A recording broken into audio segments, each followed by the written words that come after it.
이번 시간에는 우리 요구사항의 개념 및 특징에 대해서 같이 한번 살펴보도록 하겠습니다. 우리가 소프트웨어를 개발할 때 앞에서 이제 배운 게 현행 시스템을 파악하고 개발 기술 환경 파악하는 것까지 배웠습니다. 그러면 현행 시스템도 이제 전부 다 파악이 됐고요. 개발 기술 환경도 전부 다 이제 파악이 됐으니까 이제는 우리가 소프트웨어를 이제 개발을 이제 시작하면 되겠죠. 우리가 이제 소프트웨어를 개발할 때 모든 개발은 사용자의 요구사항을 기초로 해서 이제 진행이 됩니다. 그래서 우리 요구사항이라는 거는 소프트웨어가 어떤 문제를 해결하기 위해서 제공하는 그 서비스에 대한 설명, 사용자들이 어떤 걸 요구하는지, 이 소프트웨어가 어떤 역할을 했으면 좋겠고 어떤 문제를 해결했으면 좋겠다, 그런 서비스에 대한 이제 설명이랑 정상적으로 이제 운영되는 데 필요한 그런 제약 조건, 그런 것들을 이제 나타내는 걸 보고 우리가 요구사항이라고 그렇게 이제 부릅니다. 이런 요구사항은 이제 소프트웨어를 개발하거나 아니면 유지보수 과정에서 필요한 기준, 그리고 근거를 이제 제공하기도 하고요. 그리고 요구사항은 개발하려는 그 소프트웨어의 전반적인 내용을 이제 확인할 수 있게 하기 때문에 개발에 참여하는 이해관계자들 간의 의사소통도 이제 원활하게 하는데 도움을 줍니다. 여기서 이제 이해관계자들, 그러면 어떤 사람들이 있어요?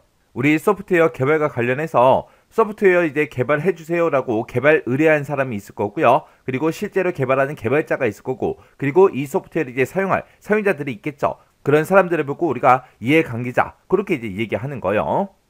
그래서 이런 요구사항들이 제대로 정의가 돼야 이를 토대로 이후 과정의 목표와 계획을 이제 수립할 수 있겠죠. 만약에 요구사항이 제대로 정의되지 않았다, 근데 개발을 시작했어요. 그러면 프로그램이 이상하게 되겠죠. 그래서 우리 소프트웨어 개발은 사용자의 요구사항을 기초로 해서 진행이 되기 때문에 이 요구사항이 그만큼 중요한 그런 내용입니다. 우리 요구사항이라는 거는 일반적으로 이제 기술하는 그 내용에 따라서 기능 요구사항이라는 게 있고요. 비기능 요구사항이 있고, 이렇게 이제 크게 두 가지로 나눠서 구분할 수 있습니다. 그리고 기술적인 관점과 대상 범위에 따라서 시스템 요구사항, 그리고 사용자 요구사항, 이렇게 이제 또 두 가지로 또 나눌 수 있어요. 해서 요구사항에는 총 4가지가 있는 거예요. 기능 요구사항, 비기능 요구사항, 시스템 요구사항, 사용자 요구사항하고 이렇게 이제 4가지가 있습니다. 기능 요구사항은 말 그대로 기능적인 거, 어떤 특정 사용자가 들어왔을 때 로그인할 수 있게 해주세요, 아니면 회원 정보를 조회할 수 있게 해주세요, 그런 거를 보고 우리가 기능 요구사항이라고 하는 거고, 비기능 요구사항이라는 거는 대부분 품질이나 이제 제약사항과 관련된 그런 내용을 보고 우리가 비기능 요구사항이라고 합니다. 예를 들어서 뭐 시스템은 1년 365일 하루 24시간 계속해서 운영 가능해야 된다. 동시에 최대 접속할 수 있는 인원은 뭐 100명이다. 그런 게 이제 비기능 요구사항이고요. 그리고 이제 시스템 요구사항하고 사용자 요구사항은 뭘 얘기하냐? 시스템 요구사항이라는 거는 개발자 입장에서 개발에 이제 도움이 되는 전문적인 용어를 사용해서 작성에는 그런 요구사항을 보고 우리가 시스템 요구사항이라고 하는 거고, 사용자 요구사항이라는 거는 사용자 관점이에요. 사용자 관점. 일반 사용자이기 때문에 친숙한 표현, 그리고 쉽게 이해할 수 있게 그렇게 이제 작성해 줘야 되는 게 사용자 요구사항이요. 그래서 시스템은 이제 개발자 입장에서 우리가 시스템 요구사항을 작성하는 거고, 사용자 요구사항은 말 그대로 사용자 입장에서 작성하는 거예요. 이렇게 이제 요구사항에는 기능 요구사항, 비기능 요구사항, 시스템 요구사항, 사용자 요구사항하고 이렇게 이제 크게 4가지로 우리가 구분할 수 있습니다. 자, 그 중에 이제 첫 번째 기능 요구사항이요. 기능 요구사항이라는 거는 기능이나 이제 수행과 관련된 그런 요구사항을 보고 얘기하는데, 시스템이 이제 뭘 하는지, 어떤 기능을 해야 되는지, 거기에 대한 사항이나 아니면 시스템의 입력이 됐든 출력이 됐든 그런 것들에 이제 무엇이 포함되어야 되는지, 그리고 시스템이 이제 어떤 데이터를 저장하거나 어떤 연산을 수행해야 되는지 거기에 대한 그런 사항들, 그리고 시스템이 반드시 이제 수행해야 되는 그런 기능들, 그리고 사용자가 시스템을 통해서 제공받기 원하는 그런 기능들, 그런 것들을 묶어서 우리가 이제 기능 요구사항, 그렇게 이제 부르는 거예요. 그 다음에 이제 비기능 요구사항에 보게 되면 종류가 되게 많아요. 자, 일단 첫 번째 거 먼저요. 시스템 장비 구성 요구사항이요. 얘는 이제 하드웨어가 됐든 소프트웨어가 됐든 네트워크가 됐든 이런 시스템 장비 구성에 대한 그런 요구사항을 보고 얘기해요.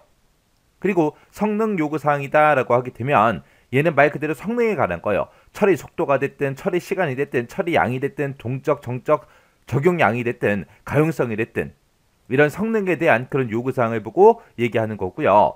그 다음에 이제 인터페이스 요구사항이요. 인터페이스 요구사항은 시스템 인터페이스랑 사용자 인터페이스에 대한 그런 요구사항을 보고 얘기하는데, 다른 소프트웨어랑 이제 어떻게 이제 인터페이스를 할 거냐, 아니면 하드웨어 및 통신 인터페이스는 어떤 거를 쓸 거냐, 그리고 다른 시스템이랑 정보 교환에 이제 사용되는 그런 프로토콜이랑 그리고 연계도 같은 것들은 어떻게 할 거냐, 그런 것들을 기술하는 게 우리 인터페이스 요구사항이고요. 그리고 이제 데이터 요구사항이라는 거는 말 그대로 이제 데이터를 구축하기 위해서 필요한 그런 요구사항들을 보고 얘기하는데, 초기 자료 구축은 이제 어떻게 할 건지, 데이터 변환을 위한 대상이 됐든 방법이 됐든 보안이 됐든 그런 데이터는 어떻게 할 건지, 그런 것들을 이제 적어놓는 게 우리 데이터 요구사항이요. 그 다음에 이제 테스트 요구사항이요. 테스트 요구사항이라는 거는 도입되는 장비의 성능 테스트가 됐든 아니면 구축된 시스템이 제대로 운영되고 있는지 테스트하고 점검하기 위해 사용되는 그런 테스트 요구사항을 보고 우리가 테스트 요구사항이라고 합니다.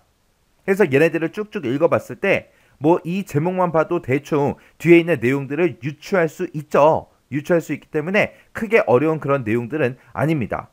그리고 비기능 요구사항에는 지금처럼 이렇게 5가지만 있는 게 아니라 더 있어요. 자, 그 뒤로 넘어가자고요. 넘어가서 보니까 이제 보안 요구사항도 있습니다. 우리 시스템에 들어있는 데이터가 됐든 기능이 됐든 운영 접근을 통제하기 위한 그런 요구사항을 보고 우리가 보안 요구사항이라고 하는 거고, 그 다음에 이제 품질 요구사항이다 라고 하게 되면 관리가 필요한 품질 항목, 품질 평가 대상에 대한 그런 요구사항 같은 것들을 전부 다 이제 품질 요구사항이라고 합니다. 여기는 이제 가용성이다, 정합성이다, 상호 호환성이다, 대응성이다, 신뢰성이다, 사용성이다, 유지 관리성이다, 그리고 이식성이다, 확장성이다, 보안성이다 해서 이런 것들로 이제 구분해서 우리가 품질 요구사항을 기술해 주면 돼요. 여기 보게 되면 이제 가용성이라는 말이 있는데, 가용성이라는 거는 사용하고자 할 때 언제라도 사용할 수 있는 그 정도를 보고 우리가 가용성, 그렇게 이제 부르는 거고, 그 다음에 이제 정합성이다 라고 하게 되면 정합성이라는 거는 데이터의 값이 서로 모순 없이 일관되게 일치하는 그 정도를 보고 우리가 정합성, 그렇게 이제 부르는 거고, 상호 호환성이라는 거는 다른 소프트웨어랑 정보를 교환할 수 있는 그 정도를 보고 얘기하는 거고, 그 다음에 이제 대응성이라는 거는 발생한 상황에 대해서 대처하는 그 정도를 보고 우리가 대응성이라고 하는 거고, 신뢰성이다 라고 하게 되면 신뢰성이라는 건 이제 믿을 수 있냐 없냐 그거 따지는 거고요. 사용성이라는 거는 사용자가 시스템을 얼마나 잘 편리하게 사용할 수 있는지 그걸 이제 나타내는 거고요. 그리고 유지 관리성은 말 그대로 그냥 유지 관리성이고, 그 다음에 이성이다 라고 하게 되면 이성이라는 거는 다른 하드웨어 환경에서도 운영 가능하도록 쉽게 수정할 수 있는 그 정도를 보고 우리가 이식성이라고 합니다. 그 다음에 확장성은 말 그대로 확장성이고요. 보안성도 말 그대로 보안성이요. 이런 것들을 이제 구분해서 기술하는 게 우리 품질 요구사항이요. 그 다음에 이제 제약사항이라는 거는 시스템 설계, 구축, 운영과 관련해서 사전에 파악된 기술이 됐든 표준이 됐든 업무가 됐든 법이 됐든 제도가 됐든 그런 제약 조건을 보고 우리가 제약사항이라고 합니다.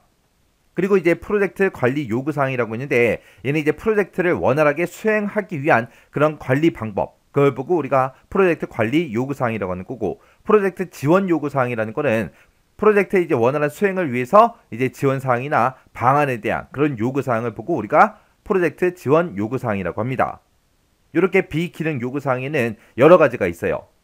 그래서 기능 요구사항이랑 비기능 요구사항이랑 이 2가지를 서로 구분할 수 있게 여러분들이 잘 정리해 두셔야 됩니다.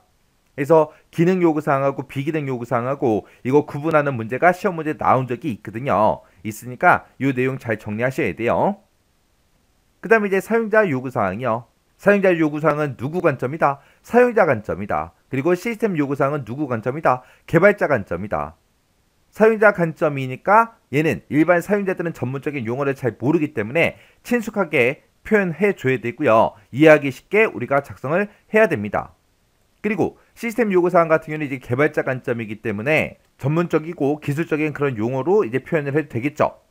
그래서 얘는 이제 시스템 전체가 사용자랑 이제 다른 시스템에 제공해야 되는 그런 요구사항을 보고 우리가 시스템 요구사항이라고 하는 거고, 얘를 다른 말로 소프트웨어 요구사항 이렇게 이제 부르기도 합니다. 이렇게 이제 요구사항 유형에는 기능 요구사항, 비기능 요구사항, 사용자 요구사항, 시스템 요구사항 이렇게 이제 4가지로 나눠볼 수 있습니다. 그래서 뭐 사용자 요구사항이나 시스템 요구사항 같은 경우는 크게 어려운 게 없어요. 내용도 짧으니까. 근데 이제 비기능 요구사항이 되게 많았죠. 그거랑 이제 기능 요구사항이랑 잘 구분할 수 있게 정확하게 여러분들이 보고 지나가시기 바랍니다.